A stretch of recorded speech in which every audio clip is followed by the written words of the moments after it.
anxious to step through the gate again, Major? Yes, I am. We all are. Would you like us to bring back anything special? No thanks. Groceries, new outfit, flatware? No, just yourselves in one piece, please. Dial it up. Be safe.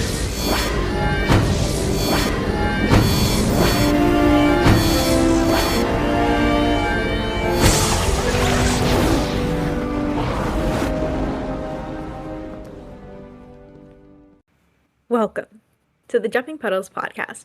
Be sure to listen to us on Spotify, Apple Podcasts, and or YouTube, and follow us at Jumping Puddles Podcast on Tumblr and Instagram, and Jumping Pud Pod on Twitter. And if you want to support our podcast, please check out our coffee. Hi, I'm Sam, and with me are my fellow co-hosts Tor and Ash. Hey! Hi! Sheppard finds himself sucked into a time dilation field, where time passes more rapidly, and with no way to contact his team, Atlantis must scramble to save him. Dun dun dun! Will we ever get one that sounds good? No. No. We're gonna try, though. Wow, where do we even begin with this episode of so many things happening at one time? Can I ask just up front, do you like this episode? It's so strange because I feel like people really like or really don't like this episode, and I really like it despite all of its flaws. I don't know if it's just because of like the potential that it had, or if it's for the actual episode itself, but yeah, that's how I feel. How about you guys? Ooh, that's a great question. Yeah, I don't know. It's hard. Because I feel like if you asked me before, literally this episode, I'd be like, yeah, I love this episode. Like, what are you talking about? Like, John's so emotional. Are you kidding me? I love it. And then I think rewatching it was sort of like this, critical thinking brain turned on. And like analyzing every scene. I was like, I have some issues here. I feel like I'm kind of in the middle. I feel like I like it for what it is, but I want it to be more. I wanted it to be something different. I don't know. I think it's a fine episode. I'm also in the middle. I don't really have strong feelings about it. I think it's kind of funny sometimes. And so I was enjoying myself when I watched it. But yeah, I was very curious what you two have to say about it, because I figured that you would have more to say about this episode in particular. It is a Sheppard centric episode, so you know how we love to psychoanalyze our boy, and boy did he give us a lot of fodder in this one. This is basically just going to be a therapy session of John Sheppard from 3 non-therapists. Yeah, I feel like the title of the episode shouldn't have been Epiphany. It should have been John Sheppard has issues. Capital I. Yeah. Yeah. Don't forget the little TM, the trademark. Yeah. So one thing I noticed, it's been clear, I think, throughout the show already, but like, John has no self-preservation instinct. No. There was an invisible monster, and he just ran straight through it. Then was knocked out, and he got up and ran at it again. And every time he goes in not knowing what happened the last time and how he survived, basically, he's just... And it's funny because I feel like in this episode, Sheppard was trying to take sort of the moral high ground with these people who were trying to ascend, and was saying, like, you have to live life. You have to have experiences. You can't be so afraid to experience things. But, like, he is on the way opposite end of the spectrum and not even, like, acting like a normal person. Like, these people have fear, and that's normal. And you don't. At all. Like, all the stuff he was saying was just, like, take your own advice. What the fuck? Okay, it reminds me of this is gonna be so like online, especially because I'm the only one of us that has TikTok and you guys don't. But there's a TikTok sound that's like kind of trending around this moment. It's like never what? It's like never give up. It's like never what? And I feel like that was just John this episode. That's his whole motto. It's like never give up. What? Never give up. Running with his knife towards an invisible giant. Never give up. Yeah. I was gonna say, I wonder like if the writers know how funny it is, like how ironic it is, right? For like John Sheppard to be saying half that stuff. Well, yeah, I kind of wonder, like, if it was intentional. Like, was he supposed to really be, like, coming from the moral high ground? Or are we supposed to be thinking, like, okay, he's a little extreme, but yes, these people do need to learn, like, to live life instead of just reading about it, like, and meditating on it. Because, like, he's not wrong in his philosophy, but, like, he is way too much the extreme in the other direction, at least in our humble opinion. Yeah, I mean, I don't know, but I feel like they might not have known what exactly they did. I feel like they were being serious about him being like the one, and again the chosen one, and to like lead these people to enlightenment or whatever, which is extremely ironic. Why John? Well, I just find it funny because I feel like they were setting him up the entire episode. Like, even in the beginning, when they first encounter the time dilation field and they don't know what it is, Rodney's like, any volunteers? And he looks right at John. And John's like, yeah. Like, he doesn't argue. He's not like, oh, me again. Like, no, he's just like, yeah, okay, let me just stick my hand in there. Like, no problem. So, it's kind of like, even before all of the events were set into motion, like, he was trying to prove a point to the people, he's already behaving and in a certain living without fear, living on the edge way in the extreme. Yeah, and I think it's kind of funny because it really just again, we talk about this every episode. We're so fucking annoying, but it really just encapsulates like the whole war criminal, like preachy, like very like American mentality in a sense, of like sort of like thinking like, okay, I'm American, so I can say this. But sometimes like we do think sometimes we're like the center of the universe at times. And so like it's very like that sort of like you see like another culture. Again, I'm not saying all Americans, like now this is just like a Stargate thing, but like they see another culture and they sort of like just immediately feel like they have like they're better or like have to like show them the way. And it was kind of like it's a little bit like, oh, John, like you shouldn't be talking. Actually, like first of all, your advice is like, yes, like I get like where you're coming from, but like if this is how they want to live, like to each of their own.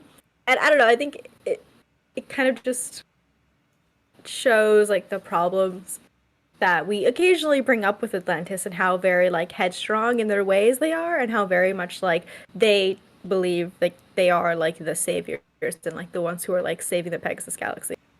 I was gonna agree with you in saying I feel like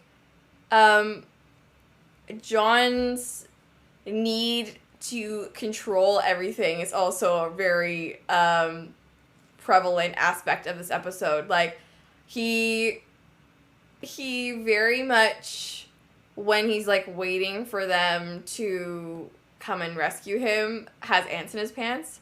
And I mean, I know he's waiting a long time, but I think he even says a line like, I'm going to give you guys time to figure this out. Like, he needs to, like, state that out loud so that he actually gives them a minute to try and rescue him. And then when it's not happening fast enough, he makes his own way. Like, if he had just waited in the cave for a second longer, Taylor's message would have come through. And he would have seen that, okay, you're stuck in a time dilation field. We're going to come and get you. Yada, yada, yada. We're going to keep sending supplies.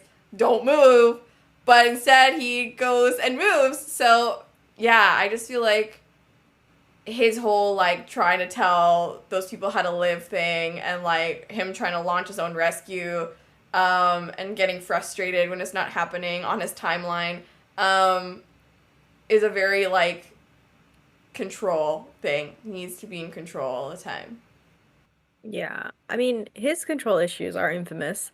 I mean, look no further than season 1 and how every general was telling Elizabeth, like, don't take John. He cannot handle, like, taking orders and, like, not being in control of his own destiny. And even in Hot Zone, right? We get that iconic scene of him disobeying Elizabeth directly. And when they have a talk about it, he's just like, well, like, no, I did what I thought was best. And she goes, like, do you trust me? Like, you have to trust me. That's the thing. It's like he just doesn't trust anyone else.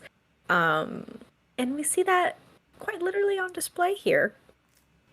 Oh, yeah. Like, I was actually shocked at, like, how fast he circled the drain in terms of believing that they just left him there to die. Like, my mouth was open. Like, I forgot the impact of this episode. Just the fact that he would really believe that his team, Ronon, Taylor, and Rodney, would leave him to starve in a cave in the dark by himself after all the things they've been through together and all the things that he has done for them and that they have done for him in the past.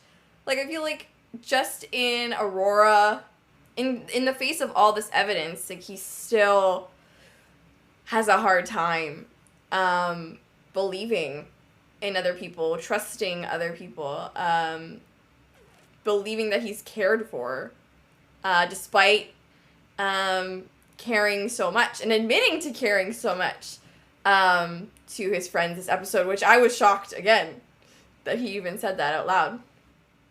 Yeah, it broke my heart a little when he said a thing about, yeah, I have people. First of all, he referred to Atlantis as home, which I always love when they do that. It's like, yes, Atlantis is home. And then, yeah, there are people back home that I care for and they care for me. And I guess he knows on some level that they care, but then he says, yeah, or at least I thought they cared about me. I was like, John, you idiot!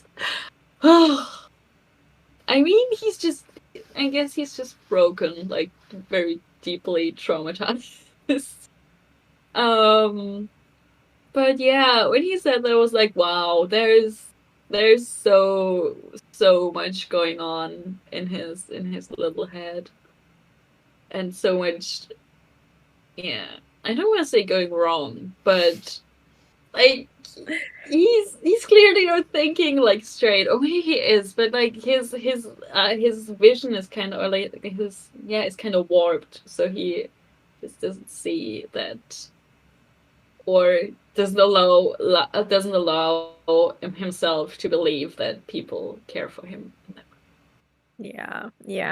And going back to the beginning part, yeah, when he says, like, very early on, he's like, we don't leave people behind. Again, he's like, it's only been, like, what, like, maybe, like, a day or two, and he's already, like, we don't leave people behind, right? Like, he's already, like, literally losing it. And then one of my favorite little bits of him literally going crazy is when he starts talking about himself in the third person. When he shoots the cave door, and he's like, good thinking, John, shoot yourself. Like, oh, baby girl. Oh, he was gone. He was already, like, panic had fully set in. Rational thought was out the window. He was already talking to himself like that. I was like, oh no. Like, no wonder, like, by the end of it, he could sort of, like, finally admit, to, like, the Atlantis team, like, oh, like, you guys do care about me, or, like, oh, let's go home kind of thing. It's because he had been there for 6 months, and he had already lost it on, like, day 3. Like, he had already just sunk so low up at that point. Like, the only way to climb up was, to go up. So, yeah, that was just really funny and also really sad. Yeah, what I found astounding is that his first instinct, but when he tried to, like, first he tried to punch the wall, like, the doorway, why didn't you just try to touch it first, like you did, like, or maybe throw a stone like you did when you were still on the outside? But no, his mind didn't go there. And also, so his instinct was to shoot it. Great. Perfect. Always a good idea, yeah. But also, there was such a funny cut, I thought, or it was like a funny, like, dichotomy, I guess. Like, John was trying to shoot at the doorway, and on the other side, there's Rodney who's holding in the flowers. So on one side, John was shooting, and on the other side, Rodney was with the flowers. I thought it was kind of funny. I don't know why, but I was like, okay, guns and flowers. The differences in logic. Yeah. Yeah, I kind of liked how it spoke to, like, the deep-seated anger and sort of, like, this weird...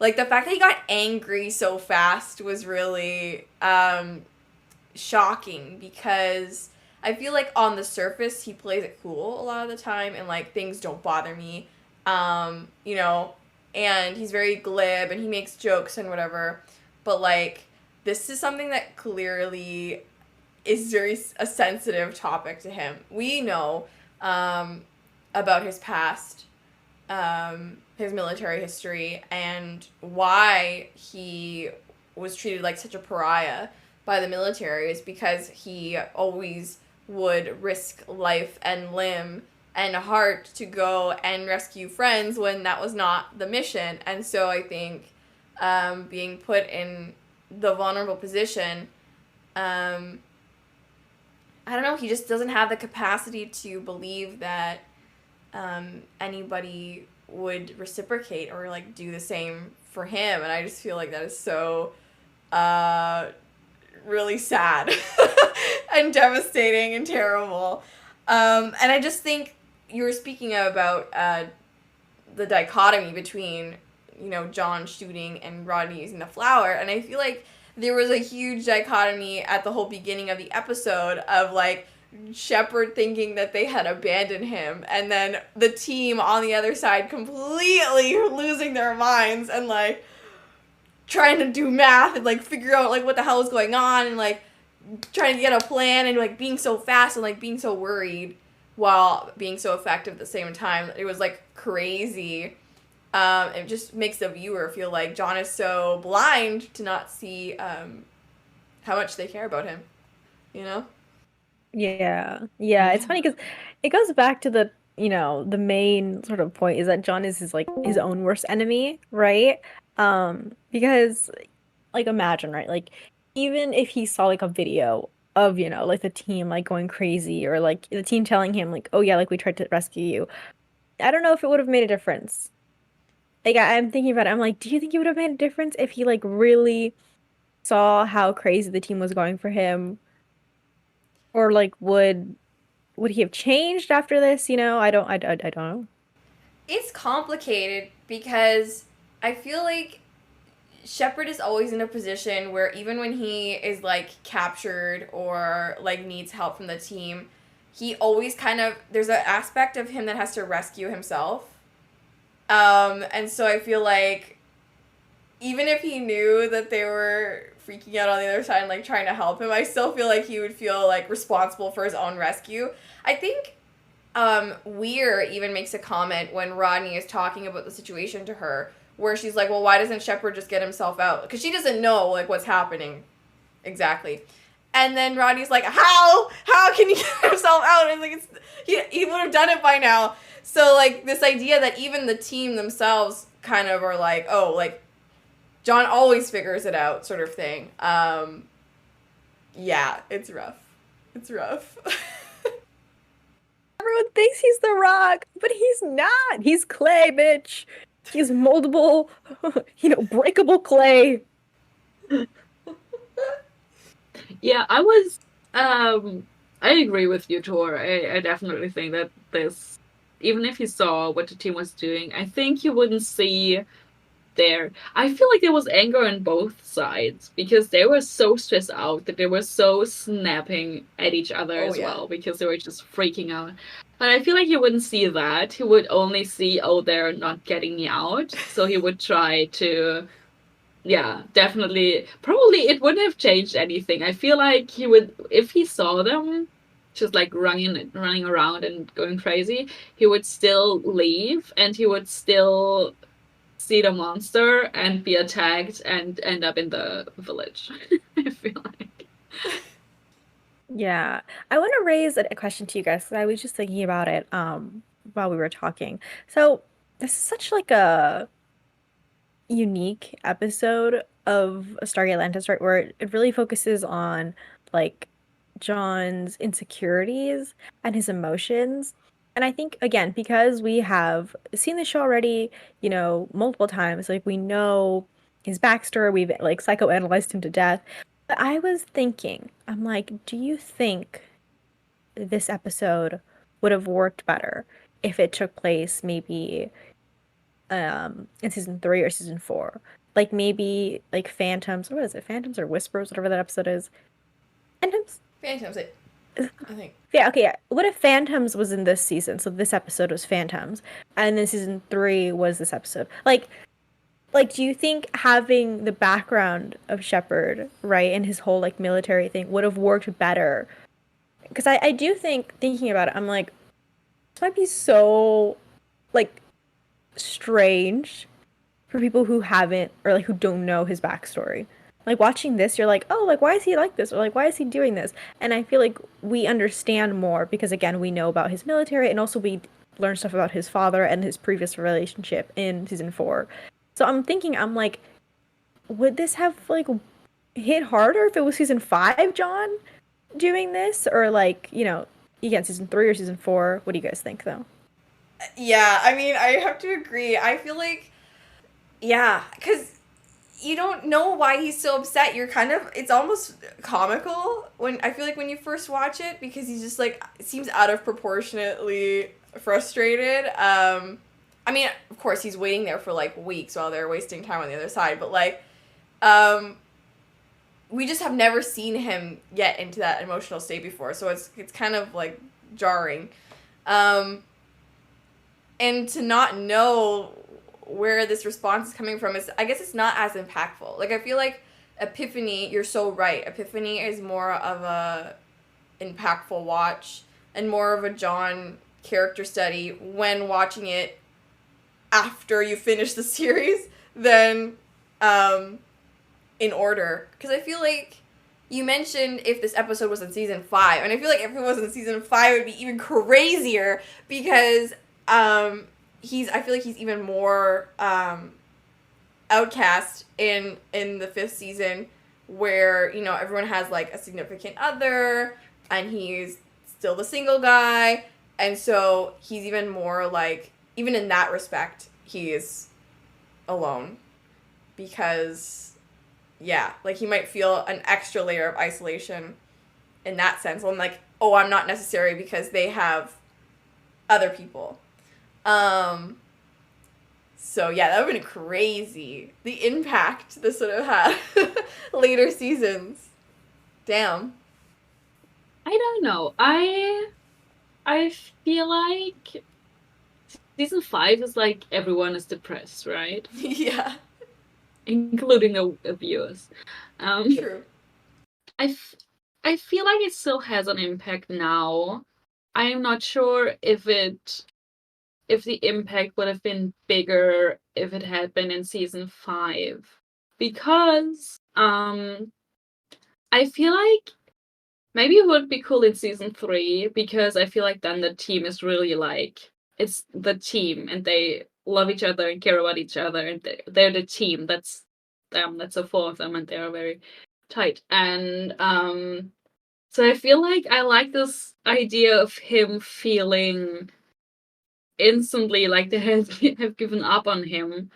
I feel like it's even more interesting having this episode at a place when it's just a team and without the significant others of the other team, because it's a team and he still feels like he doesn't belong, So if he's already an outcast, then him feeling like an outcast and him feeling left behind is like not that far of a reach.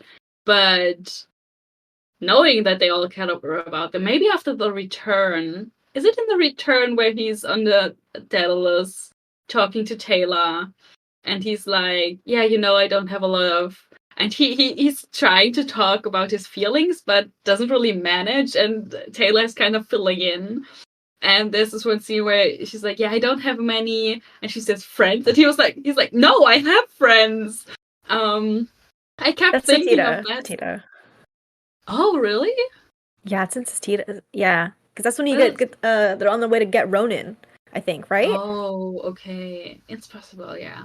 Okay, but it's still season 3, right? Yeah, so I kept thinking of that scene for some reason. Yeah, not for some reason, because it's also like him kind of trying to talk about his feelings. So yeah, I feel like season 3 would be a good fit for this episode.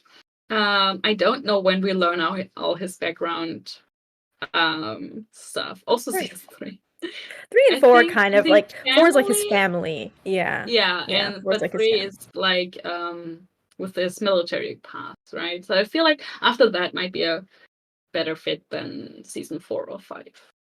Yeah. That's true. And also, I guess it's kind of nice in a way because it gives us a glimpse behind the curtain. I guess if you thought of him as sort of surface level before, now you kind of get this hint. It would kind of be like a slow peeling back of the layers. So yeah, that's true. It is it could be impactful as well in this order. No, it's such a random question to bring up, but I think my thought process was because I don't know, this is such a weird season, right? I feel like we're like discovering so much we liked and like don't like about this season, and it just feels kind of weird because at this point, right, we've not really had like character-based episodes.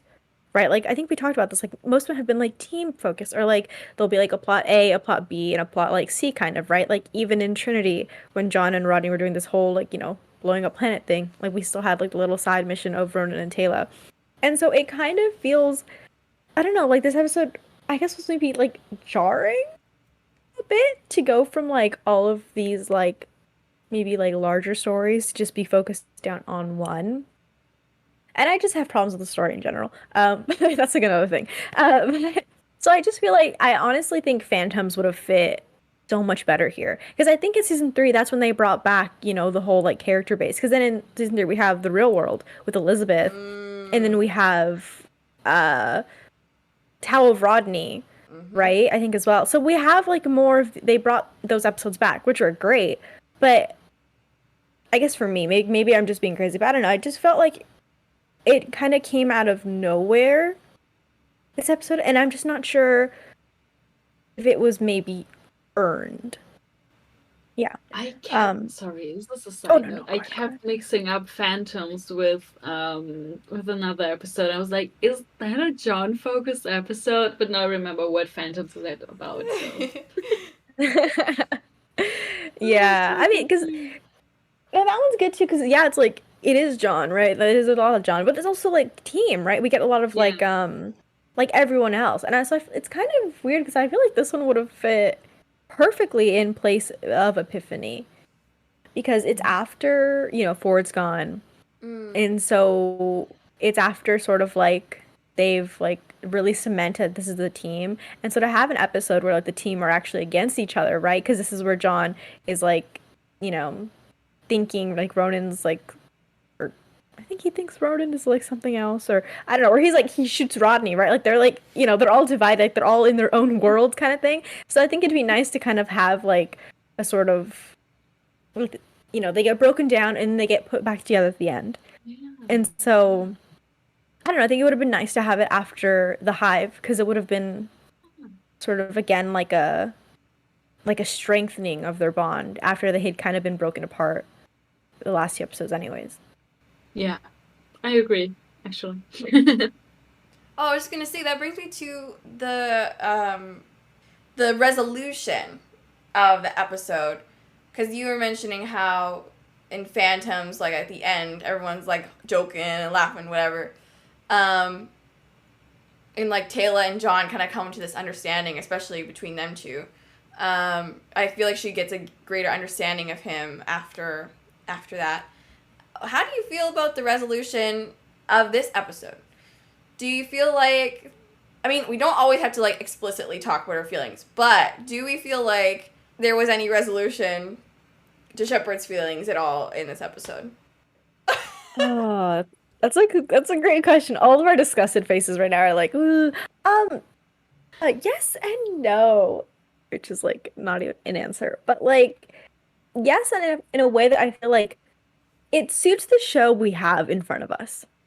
It doesn't suit our version, our idealized version of the show, I think, right? I feel like it doesn't suit what we would have liked, but I feel like it's on brand for the show, which, if that makes any sense, or like it's very on brand for them to be like, oh, we rescued you, and John's like, ha ha ha, and he's like, let's go home, and they're like, ha ha, okay, and then they walk off, and it's like, well, okay, I'm sure they had like important conversations like off screen, like that's on brand, but I feel like, does it satisfy us personally? Maybe not. I'm trying to think of how they could have ended. I don't know, maybe they could have had like a cute little like a walk-off scene where they're like still talking or kind of being like, "Oh, like we missed you," or like something kind of funny like like Rodney wanted to fly down the jumper, or like Elizabeth wanted to fly the jumper in and like get torn apart, or something like silly they could have like mentioned as they're sort of like walking off screen. So they're like telling him like what he's missed, and they're like, we did this, and they're like, how about you? Like, what's with the beard? Or like, getting more in depth of like, so what have you been doing for 6 months? Like, have you been farming? Like, just something like maybe a little more, or just a little more like camaraderie. I feel like they could have, I don't know, I feel like I wanted a little more from the team. Sort of kind of like reassure him, like, oh hey, we have missed you, or like, oh hey, this happened, Yeah, the way the show ended was definitely very on brand. Oh, the way this episode ended with him being like, him managing to say, yeah, I like in his like joking, like cool way, yeah, I even missed you a little, and then Ronan making a joke, oh, it was only a few hours for us, and then Taylor being like, Ronan, of course you missed him, and we were worried and shit. So I feel like you asked about resolution of John's feeling. I feel like in canon, no. I honestly think that's it. That's all they get. Maybe there's later mention, or like maybe another one, oh yeah, we're glad you're back or something once they return. But so that's canon, I feel like, and there it makes sense. I like the idea that Sam just proposed with them, just like telling him, oh yeah, we tried the probe, and oh, Rodney used Zelenka's idea or something. He's like, what? And just having just them explaining what they did. And I mean, Elizabeth went off world, which she rarely does, and like translated this whole like keep out sign, not really, like welcome sign. So yeah, I feel like that would have been a nice ending for him. Just like, I don't know if it would stick that they care about him and they did not give up on him, even though he felt like they did. But maybe it would have like just, I don't know, sparked a flame or something with where he feels like, oh, okay, so they did care about me. They do care about me. Yeah, I feel like I have complicated feelings about the end of the episode. Like, I feel like it was so in character for John to be like, yeah, I missed you guys, but like jokingly, and then Ronan rescuing him from having a feeling by totally cheapening the moment. And also just being straight up honest and like, you weren't gone for very long. For us.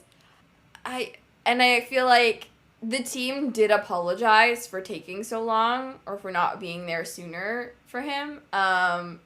And I just feel like it was very in character for Sheppard to just brush it off and be like, I didn't feel a way about this. Like, it's fine. Like, yeah, whatever. It's cool. And then move on. And I guess it's important that there were no, like, grand declarations, because I feel like this sort of lays the groundwork for John's issues in the future as well, that do never get resolved.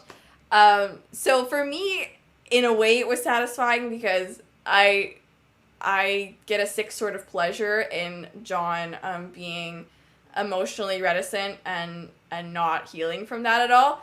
But like, I would have also done with like a little bit more Joshin and banter that you guys were suggesting at the end there. But I want to switch little. We're still going to be on John, though, because there's a lot to go into with him. I'm so sorry for all the people who don't love John listening to this, because this is a very John-heavy episode. But I was going to talk about the ancient aspect of this episode. There's so much to unpack, and a lot of it I don't like. Oh, no. I don't know. Like, okay, well, first, I guess we can kind of start with, like, the romance, quote unquote, romance part of this episode. I hated that. I feel like every time they tried to, like, it just didn't work. She was clearly very into him, and John could not give a rat's ass. He, like, even by the end of, like, the 6 months, like, it did not seem like he cared at all for this woman. Like, he did not care. Like, he was literally like constantly like, oh my god, yeah, my team's almost here, or like, oh my god, they sent me more food, right? And she's just like, stay. And he's like, they sent me a chocolate bar, like, you think I'm gonna stay here? Like, he was just not, it was like not registering for him that like she was really that into him, or like she wanted him to stay. And I think this is kind of what like started my biggest problem with this episode, is sort of like the teasing of John's ancient gene. And like, okay, this is like a whole other rant kind of thing, but like, right, okay, so going back to like episode 1, right, there's such a huge like focus on John having such a strong ancient gene that can basically like do so much for them, and so of course they have to bring him along, blah blah blah blah, and they just kind of like never deal with that ever again, you know, right? They never like, they don't bring it up very often. However, they bring it up here. Right? Kind of, where again, like, we get the whole he's the chosen one, where the ancient woman is telling him that he's the one that's going to lead her people to ascend. And it's just like, there's just so much of this chosen one, like, stuff. And again, I don't mind it. I think it's really fascinating. But they never, like, ever explain why him. Like, why him? Why does he have such an ancient gene? Like, powerful. Like, is it just relating to, like, his family? Like, is it, like, a descendant thing? Like, I have no idea. And it just drives me up the walls bananas. Because there's so much potential there. There's so much, like, cool idea of, like, why is John, like, the chosen one? And again, it's so fun when the chosen one is sort of, like, a reluctant hero, where, like, he doesn't want to be the chosen one, but he is. And he somehow always manages to, like, fulfill like their chosen one like duties, right? Like, he didn't want to help them ascend, but like he did it accidentally just by criticizing them and being like, you guys need to grow a pair of balls. They were like, oh shit, you're right. And so they did, right?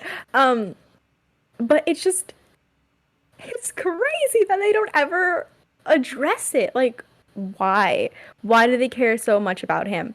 And also, just kind of, okay, I'll say one last thing, and then you guys can take the floor, because I would be here all day if I start going about this. But one of the other things that just blew my mind, and I was like, are we just going to gloss over this and never talk about this again, is the ancient woman telling him that, like, she sees things, whatever, and she's been seeing John since he was a kid. What? Huh? She just drops that, and he's just like, yeah, okay. And they just, like, move past that. I have a million questions, and this episode doesn't care to bring it up. And I think it's just so frustrating because they have such a cool concept of like this chosen one, this like reluctant hero turned like, you know, he was like thrown away from the military, but like he's so important in this galaxy. And they only bring it up when it's stupidly like plot relevant. Like they only bring it up just to be like, oh yeah, it's because he's the chosen one, whatever. And they never develop it, and it just, sorry, it drives me crazy. Someone else talk about this. No, I agree. And I'm going to jump in and say I feel like that whole idea that she was seeing him, like, as a child was probably to push the romance angle between the two of them, like, to give them, like, a connection. I think her name is Tyr. Her name is Tyr, right? I don't know. Anyway, ancient woman number 3 or 2. I don't even remember which number it is. 2, okay. So, yeah. So, I feel like the writers shoved that in there to give them, like, a sense of deeper chemistry or connection. But I feel like it's so much more interesting as, like, a John plot point or, like, backstory thing instead of, like, a romance thing. I mean, that's just me, but, like, if it implies that if she was seeing him or seeing visions of him as a child, like, other ancients, like, other ascended beings must have an interest in him, because why would she be the only one to see him? Like, it doesn't make sense. So all the ancients who, like, share that power of, like, being able to, like, see visions must also see him. Because I'm assuming, like, from the lore that they unveiled in this episode, that certain I don't know if all ancients can do all the things, or, like, only certain ancients that have ascended can do certain things, like, they can move shit with their mind. Yeah, but you know what I mean. Like, it would just be so much cooler if they actually, like you were saying, Sam, used it for plot in the future, used it for character development in the future, used it in different episodes, instead of it just being, like, a throwaway line in this one episode and then never talked about again. Never brought up again. I was gonna say too, since you brought that up really quick, about the whole like, other ancients have been watching him. It just goes so much deeper too. Like obviously I know, like, ancients can't, like, interfere, like, directly, but I wonder if they were doing shit, like, behind the scenes, and, like, it's like some sneaky shit. Like, what's her name? What's that damn? Yes, she was always kind of pulling, like, some, like, under the table kind of sticky shit going on. So I'm like, who's, like, his patron up there that was just kind of, like, pulling the strings and been like, okay, like, do this for John so he can get up here, so he can end here, so he can end up in the Pegasus Galaxy. And then we can cut this out. But I was gonna say, random side note, I was like, you know what? Random little, like, headcanon that just came up to me. I was like, this is so, like, Percy Jackson coded of John Sheppard. I was like, what if, hear me out, what if his mom was an ancient? But she had been around for a while. She had been hiding. Maybe she hadn't, like, ascended. Or maybe she did ascend and then she came back. And then, because they were like, we need a chosen one. So she was like, got it. And she came down. And, like, this is so Percy Jackson, where, like, the gods would just, like, have, like, a kid with, like, a mortal and then, like, fuck off. So, like, what if, like, she had John and then she, like, they were like, okay, you have, like, 5 years with him. And she was like, okay, cool. And then, like, she died. And then she's like, well, my job's done. And then he's yours, guys. And then that was it. I don't know. I feel like that would make a lot of sense, because his gene is so strong. It would make sense that he has an ancient in his recent, like, one of his recent ancestors was an actual ancient, and yeah, maybe ascended and then descended. We know that they can do it, and yeah, I think that would be cool. But the real question is, if that's the case, if his mom is an ancient, why did she choose his dad? Oh, sick burns. Why did she want her son to suffer? That is a good question. I know. Well, I was like, okay, there's two things. Well, one, I was like, okay, what if it was, like, his grandma or something, right? That'd be kind of fun too. Oh, that's cool if too. it was, like, maybe, like, to kind of, like, rectify or fix that kind of, like, thing. Or the second option could be a very Jesus route and be like, it's because she needed him to suffer. Oh my god. I mean, listen, so he's very Jesus coded. I feel like I've always been saying this. You could go on my old Twitter and you will see like Jesus and John Sheppard in the same tweet. I guarantee you.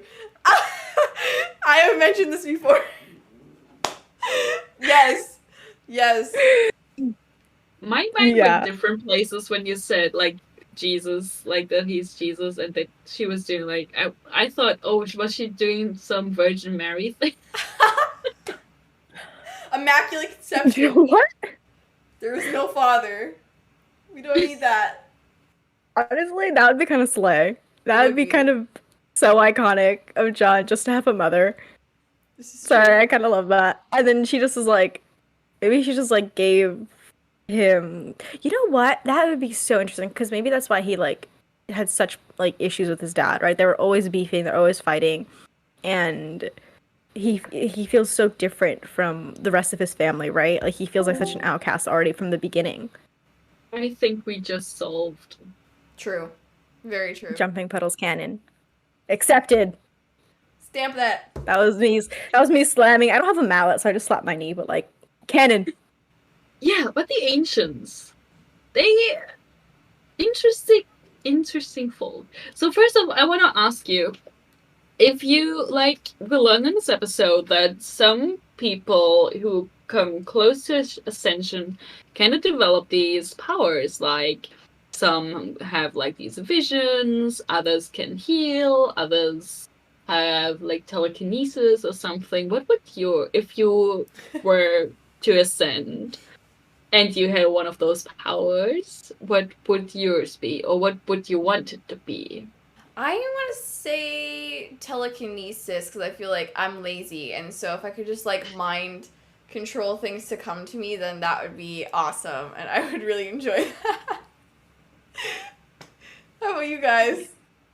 Well, I mean, I was just gonna go easy. First thing that came to mind, teleportation. Oh. I want that so bad. Look, that's like the one power I'm like, I could have it now and I'd be so chill. Just to be able to like transport all over the place in like a blink of an eye. And kind of like, you disappear and you just show up. Yeah. Literally. Oh my god, that'd just be great. No planes, no fuss, no muss, no luggage. Just bleep in and out of existence. And I think that would be really useful if we were in the Pegasus Galaxy too. Yeah. Oh yeah. Yeah, I was also thinking teleportation. I don't know if the ancients can do that. Like when they are ascended for sure, because like they are just flying around the galaxy. But I don't know. I hate cooking. Maybe I can have like the power to just like make food appear or make food prepare itself and taste good. Hell yeah. That'd be amazing. It would be. Right? But I do like how at least they did that. They set up like people close to Ascension having these powers, because then we see it again in Tau, so that's pretty cool. I like that. I forgot about that. That's true. That's really cool. Consistency. Hey. For one. 1 point for Stargate. 1 point. We're gonna take one away like very soon. Oh no. But they have 1 point for now. Tentative point. Yeah. There are some fun things about the ancients, but also like another thing that I noticed, they did not account, like they were so self-centered, they did not account for like language barrier. Because, like, they had this warning, this welcome and warning, and just in ancient, and like, yeah, because everyone can read that. It's like, that's not the case. Not everyone speaks and reads ancient. Thank you very much. So your sign was shit. And you know what else is kind of sick and twisted? The fact that, like, once you step into the time dilation field, like, you cannot change your mind. Like, the dude was, like, explaining it to Sheppard and being like, you chose to ascend, so, like, you cannot go back. And, like, no.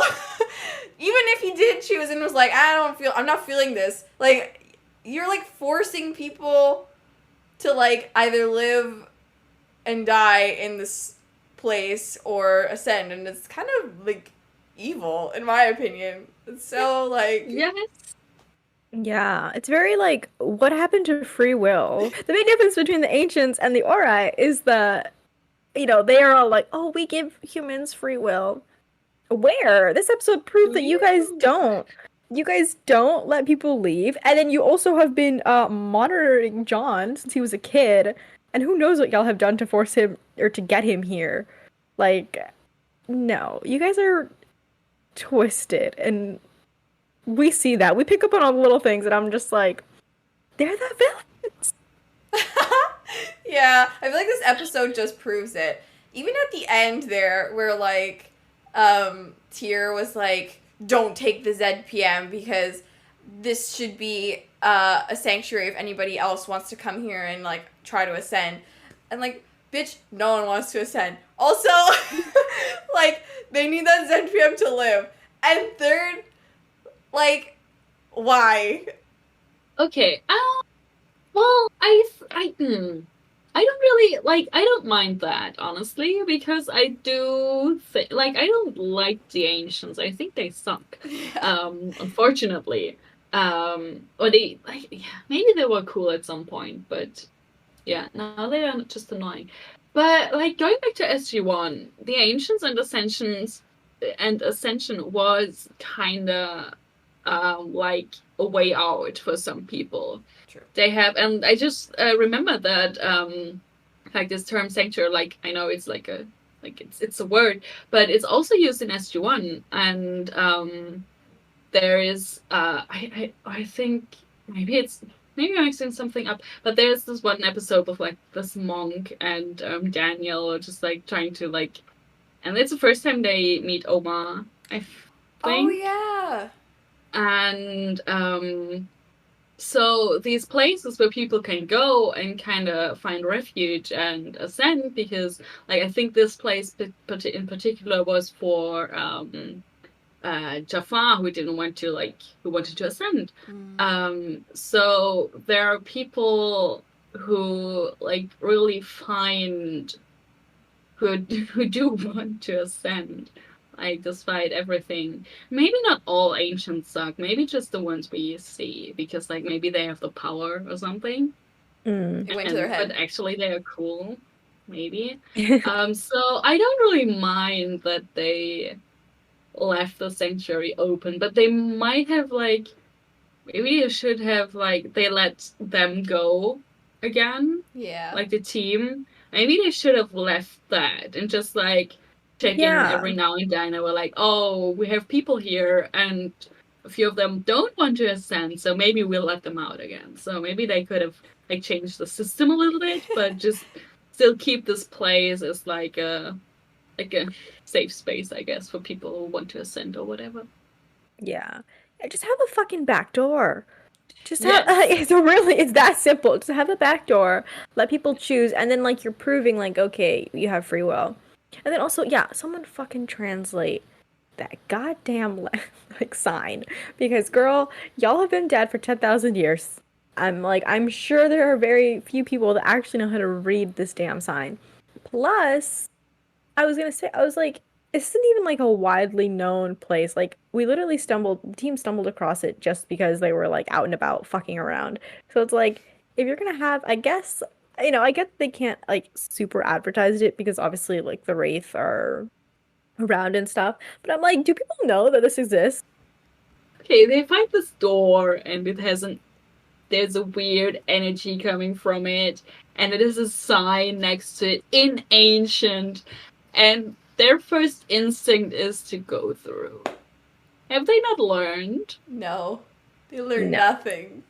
I mean, they even say, guys. Oh yeah, the ancients, they hide cool stuff behind a cloak. And it's like, yes, but there's so, like, we talked about them exploring Atlantis, or not exploring Atlantis in one of the last episodes, that all the things the ancients did and that we don't know about.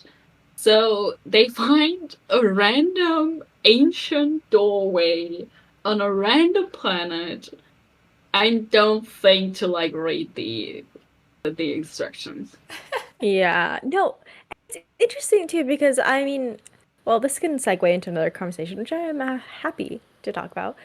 Fuck, shouldn't Rodney have like been able to read a few more words? Like, come on, is he not like fluent in at least like reading ancient, or at least like I don't know. That seemed kind of funny to me that Taylor like could read a few words and then he didn't even look at it. He was like, yeah, whatever, and he was just focusing on the camera. I was like, you don't want to just go ahead and give it a try? I don't know if they wanted to give her something extra to do in the episode, or like because she had she's like lived in the Pegasus galaxy, so she must have like seen some ancient, or like maybe her own language was derived from ancient, like I don't know. Maybe that's why. But yeah, I get what you mean, because I feel like Rodney working with the ancient technology would have to know ancient words, definitely. Yeah. So I'm sure they did it just to bring like Elizabeth, honestly, like on the team to give a like. But I feel like they could have figured out another way, right? Like it could have been like Taylor and Taylor and Roddy in the beginning, like just looking at the sign and like, kind of like deciphering it, and then just being like, ah, fuck it, we kind of know enough. Like let's just go in. Like you could have kept with like them just being careless about it, and Elizabeth could have just been like, no, I'm going because like I want to, or like for John, or also just because she's obsessed with the ancients. Like, I could see her just being like, I'm gonna go in case there is an ancient or something. Like, her just being like, I want to go see it. So, it was just a little funny if they did that. Because I was like, you don't need to dumb down any of the characters, really. yeah, and even from a linguistic perspective, like the sign could have said something that like was that seemed straightforward, but like if they had Elizabeth there, then she would have been like, oh no, like this is like an analogy for this, or this is a metaphor for this, and this actually means this, like it's interpreted this way instead. Because like Rodney functioning on, or Taylor functioning on their basic understanding of ancient would be like, oh, it means this, but then she would bring a higher understanding, I guess, if that makes sense. No, Yeah, yeah. totally. Speaking of, really quick, let's talk about Taylor. Because I'm actually very pleased with her in this episode. I think, we've been really struggling to find any like bright spots this season for Taylor. I feel like she's been kind of relegated to a background character where she just doesn't say much. But I think she really stepped up this episode. And I think she had really great scenes where obviously in the beginning they all don't really know what's going on. And Rodney's obviously quicker on the uptake and he's like freaking out and stuff. But we get that really fun scene where they're in the jumper and they're like, what do we bring to John? And they're like rushing to get stuff. And I think Taylor asks a question, or maybe Rodney does. And she's just like, he's about to explain it. And she's like, don't. She's like, we need to hurry. Like, don't explain it. Like, I get it. And he's like, oh, okay. And she just runs out. And again, later on, when Rodney comes back, and he's like, oh, how did you figure that out? And she's like, oh, well, like, I put my watch in. Or she, like, figured out, how, like, what the time difference is. And Rodney's like, oh, okay, good work. Like, she was, like, almost as, like, his little assistant, kind of. Where, like, she was just, like, helping him out with, like, the science stuff. And I think it's another, just, like, obviously it's a small, these are small details that maybe people, I mean, I definitely didn't notice it the first time. But now I'm like, oh, this is so cool. Like, just kind of branching out. Yeah, I was really obsessed with Taylor and Rodney's scenes this episode too. I thought they were awesome. I just loved how, like, the inherent trust was there. Like, in the beginning, she was kind of like, what? But then, as soon as he was, like, freaking out and being like, you just have to listen to me and, like, do what I say, she was already, like, on board. She was like, okay, I will do what you say. We'll figure this out. And then when he came back, that trust was sort of reversed, where she was like, this is the time difference. I figured it out by doing this. And then he was like, oh, like, surprised. And she was like, oh, do you want to check my work, or, like, want me to do it again to show you? And he was like, no. Like, I liked that. Like the trust, like, he trusted her to have done it right the first time. And, like, he didn't have to check, which is crazy. He didn't have to check her math or anything. Like, he was just like, yep, let's go. Like, wow. I was like, oh, yes, finally. Yeah, yeah, I wrote down actually, this is a John episode, but I almost feel like it's also a Rodney episode. It's a Yeah. very like, they have, they're separate plots, they're separate things going on, but they still have like these very important scenes. I also love the fact that Rodney invented the selfie stick in this episode. Oh my gosh. Wait. Also, like, just the even the John Rodney banter in the episode, like when Rodney was saying, "Why do you always have to park so far away?" like referring to the jumper and John always parking far from their destination. I was like, "Why do you sound like my parents right now? Like, this is a conversation I hear in the car constantly."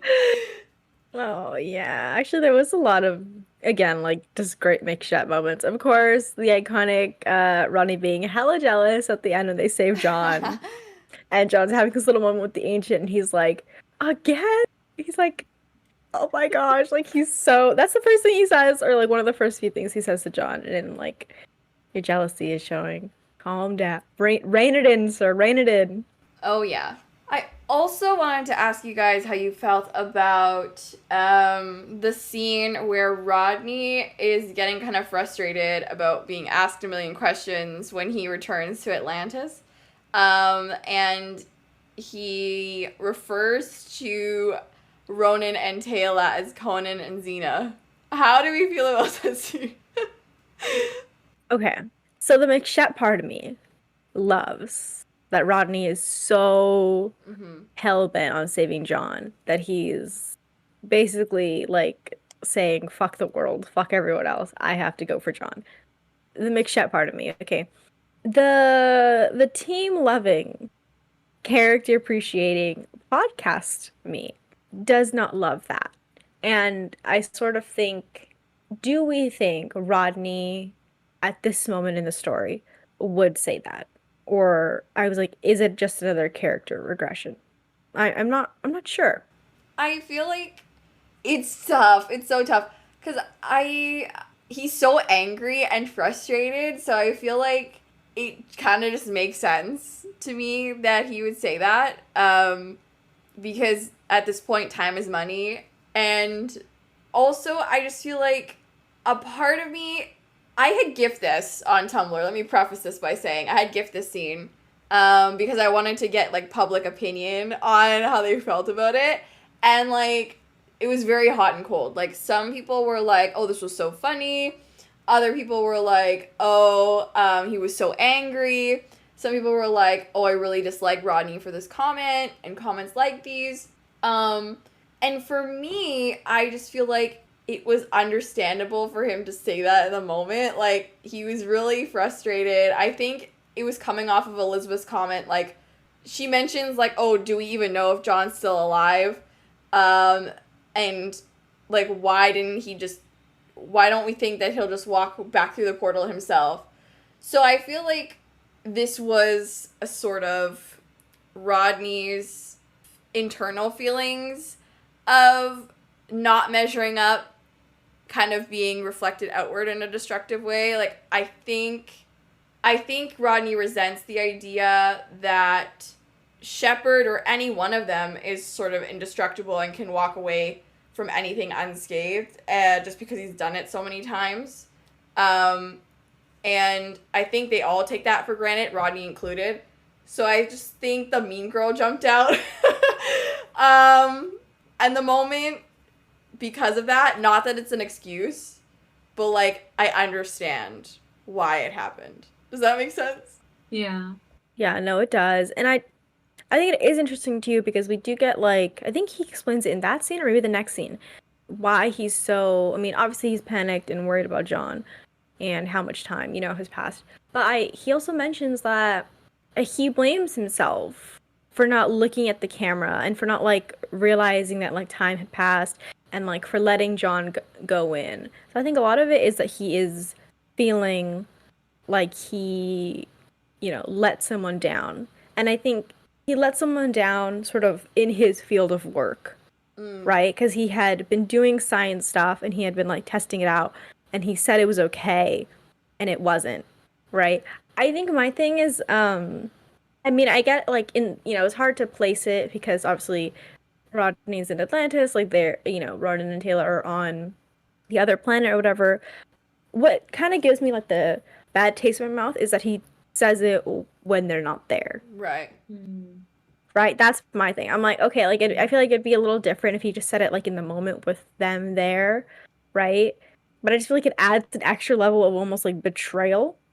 Right. Especially because then, he comes back to the planet and Taylor's all like, oh, look, I solved this for you. And he's like, oh, thank you. Like, it kind of, it just feels like very two-faced. And if he had said it in front of them, I feel like it would have been like, okay, we maybe could have had a scene, or like I could have just apologized right then and there.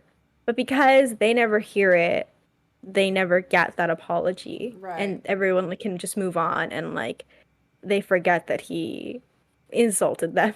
I don't think I have anything to weigh in that hasn't been said yet. I agree. I think it's heat of the moment thing that he's stressed and angry and annoyed.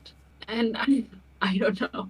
Maybe I just hope or I wish that he kind of later when things have calmed down, he kind of thinks back at that and is like, oh, that I shouldn't have said that. And maybe, I don't know if he publicly apologizes, or maybe just like makes a mental note not doing that again, but he does. Yeah, he took that L for sure. But there were some W's in the episode. Like, I do appreciate the fact that he had admitted that it was actually Zelenka's idea, how they managed to enter the field, which was shocking. He's giving credit. Yeah. Yes. Exactly. I was so proud. I was like, yes. And also the fact that he admitted that he couldn't fly the jumper. I feel like he only admitted that because John wasn't there to make fun of him, but he at least said it. Yes. Speaking of callback, we also had a sneaky little Cadman mention at the end of this episode. Yes, we did. With Carson saying that he had a date with Cadman, so he couldn't miss it. Oh, that completely flew over my head. I love Rodney's snarky little comment where he was like, yeah, well, we have at least 12 years before you're going to be late for that, so... He's so funny. And I was going to say, I actually, Carson didn't really do a lot this episode. He was just kind of there for the, for the ride. But I appreciated that he was there. And there's that little moment that had me cracking up when they're talking in Atlantis and Rodney's like, all right, let's go. And he just has the bag and he just chucks it at Carson. And so Carson just like gets a bag in his hand and he's like, oh, okay. And he like goes with Rodney. Just a very classic Rodney and Carson moment. What made me kind of laugh also about Carson was when they were about to go into the field and everyone was so ready to go. Like, of course, they the team, like Rodney, Taylor, and Ronan, but also Elizabeth was so ready to go, and Carson as well. He was like, oh, maybe he's injured. So yeah, everybody just was ready to set out to rescue John. I also really love that part where the invisible beast is coming and they all like sort of step together as one unit. Iconic. With all like their weapons raised. Oh, that was awesome. Especially iconic. Yeah, especially after an episode where like John was feeling so abandoned, to have them all like standing in a line together was really great. You know when a headcanon becomes so strong that you forget it's not canon? Yeah. I have that here when I appreciated that Rodney and Carson kind of stepped in front of Elizabeth to protect her from the monster. But then I was also, I feel like this is what Tori talks a lot about, that Elizabeth wouldn't want to become a liability. And that she would have taken, like, either self-defense lessons, maybe even some, like, she would learn to handle a gun, so for emergencies like this, that she wouldn't just stand there. So it was like, oh, it's cute that they are protecting her, but I wish that she was also protecting herself a little bit. But maybe it's also just like the diplomat in her that she's like going into situations only armed with her words. But still, I was like, maybe not like a gun, but maybe a knife or something. But just give her something to. Yeah, no, I agree. It was a cute little moment, but I was like, okay, Rodney and Carson are not defending anyone. I'm like, so come on, like, let's be so real. Like, Yeah. have Elizabeth as well. Like, have just all three of them like be coming together with their little guns of being like terrified or something, right? Like, yeah. And I did want to say too, Elizabeth, I was giving her a little bit of a side eye this episode though. She was a little too excited about this ancient stuff, and I was like, Uh-oh. damn it. I was like, no. She was so excited about the ancient stuff and like just reading out the translation and just to go in. She was like, let's go. And I was like, why? Wah, I wah. know.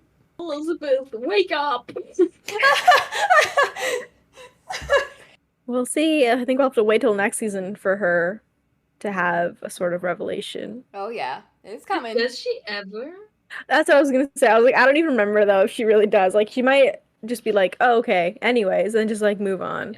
Because her storyline is with the replicators. Oh, true. Yeah. And in my head, kind of, she ascends and then she realizes that the ancients are shit, and then she descends and is happy again as a human. Fair. Yep, I like that. I think it's even like it's canon in the books or something. Oh But shit. it's something like that.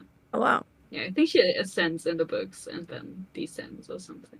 You know, we got, I think it was in our first season, we got a fanfiction written for us with like Storm Chaser, Oh yeah. John, and Yes. it was so funny because in this episode he mentions storms and he's like, oh, have you never had a storm here? And he was really excited about like thunderstorms and thunder and lightning and all that stuff. I was like, Storm Chaser John? There we go. Canon? Canon? Yes. I think so. It was also a nice little just this little again tidbit of information. We never really get John talking about his childhood. So interesting that he was just like, yeah, I used to. Did he say he liked it or was he scared? I don't know. Either way, he just mentioned something about storms as a kid, and I was like, oh, as a kid, I was like, you never bring that up. Yeah, we got a little crumb of Sheppard lore. For a silly thing, I thought Ronan looked very cool trying to knife fight the invisible beast, even though he couldn't see it, because he always looks cool. With the sword too. Yeah, he yanked out his sword. I was like, again. yeah, it's like sword account. Yes. Same. He would never, like, use it enough. Like, he could pull it out every episode, and I would be like, it's not enough. I need more. More. Also, last silly thing, I wanted to ask you guys how you felt about the John Sheppard beard. Yay or nay? Sexy. Sexy. That was... Yes. Yeah. Immediate yes. Thank you. Yeah. Yeah! All right, we're all in same. agreement. Yeah. Consensus. Yeah. Should have brought the depression beard back in season 5. Hell yes. Oh yes. Yeah, it's so silly to me because I feel like he doesn't follow regs for his hair. So, like, why would you follow it for your facial hair? But anyway. Oh, he just lets his hair be flopping all over the place. But scruff is where he draws the line. Okay. Make it make sense. Make it make sense. Also, it was so funny how, like, he was like, I've been here for 2 days, and his whole freaking, like, the beard was out. I was like... And then Do it you never have, grew another millimeter. yeah. It just stopped. I was like, okay, what kind of, like, ancient shaving devices do they have over there? I was like, because I need some of that. I was like, because that shit must be hidden. So, back to me for the behind the scenes. And so this episode was directed by Neil Fernley. And this is his first and last episode that he directed for Atlantis. Oh. So thank you, I guess. I think he did a good job. For your search. Yeah, I think so. I really liked the shots of Sheppard in the cave. Like the aerial shot. Even though it was just like black nothingness. And the story was, of course, written by Brad Wright, and it was also penned by a Mr. Joe Flanagan. What? Ooh. Yes. Damn. And this is one of 2 episodes that he helped create. This one, and he also did the season 4 episode where his dad passes away. Outcast, yes. So Rodney called Ronan Conan, which is amazing foresight by the writers because Jason Momoa did end up playing Conan the Barbarian in a film. Oh my gosh, no freaking way. The irony. How funny. Would have been perfect if Rachel ended up playing Xena, but it's okay. 1 for 2. Oh. I'm sorry. Xena reboot with Rachel Luttrell Wen. Amazing. So this is actually the first episode of Atlantis not to feature a Stargate. What? Oh. That is so funny. I didn't even realize. So this episode has been sort of, I wouldn't say criticized, but a lot of people bring up there are a lot of similarities to a lot of other media. It's a pretty popular type of story for this genre of television.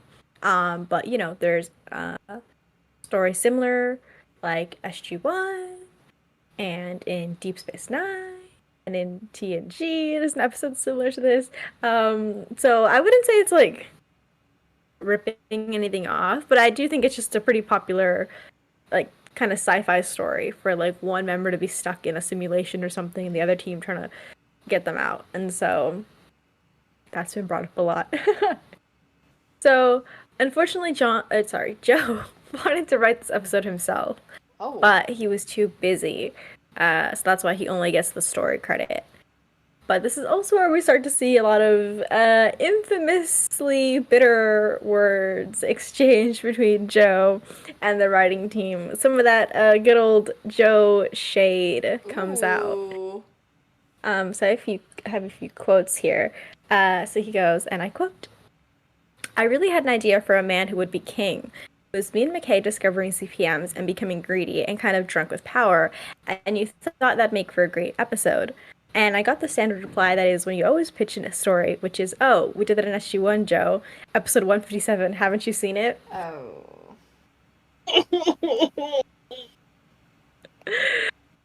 Oof. And then he goes, so we had to come up with an episode that obviously hadn't been done, which is very difficult because Stargate has been on the air for a few thousand years. I mean, true. He kind of got their ass with that. He kind of really gagged them.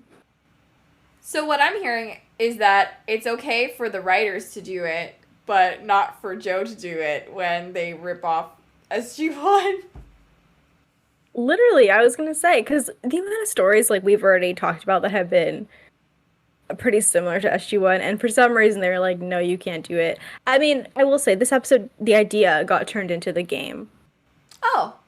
So eventually he did get, you know, that type of storyline. But I do think it's interesting that they were like, we did that at SG-1 show, episode 157, haven't you seen it? That's actually really crazy to say to like your main lead. To like constantly shooting down story ideas and being like, we already did that. Yes. Like expecting that he saw everything. Like, I think it's funny. Or like, I like it when fans of a show work on the show. But I think it shouldn't be like if there would be a new show, I would kind of like I think it would be cool if people saw the old stuff, but it's not a prerequisite to like have watched everything. No. Actors approach jobs and roles differently. Especially when it's like it's like a spin-off. Like I get for like Ben Brodder, for example, he watched every single episode of SG-1. He said, I want to see the show for what it is, warts and all. So he watched every single terrible episode. All the good episodes, obviously, too. And so I get why he wanted to do that, because he's stepping into like basically like, you know, one of the lead roles, right? Yeah. But for Joe, it's another show. It's supposed to have a different vibe. It's supposed to have a different feeling.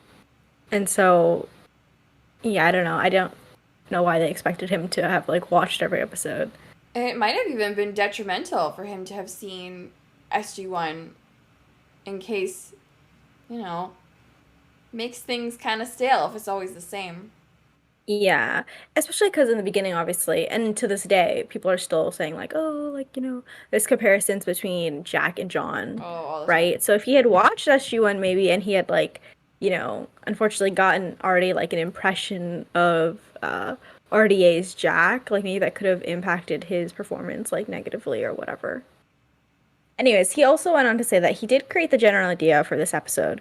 So he said, where John is stuck on a planet with a different ratio, and he's got a beard and everything, and he mentioned like explicitly, I've become the sort of de facto sheriff, which I think is really interesting. Interesting. Okay.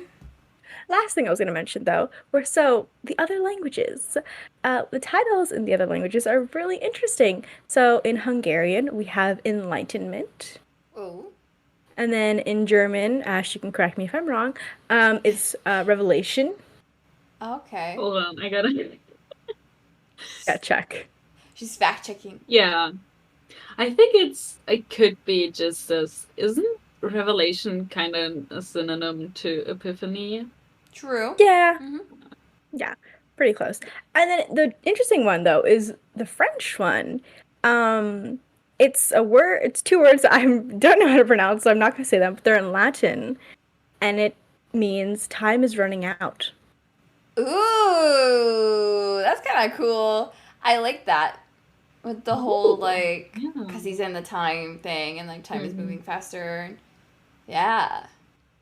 I like that it's in Latin, too. Very, like, I feel like it kind of ties the episode in a very nice way. Also, Very ancient of them.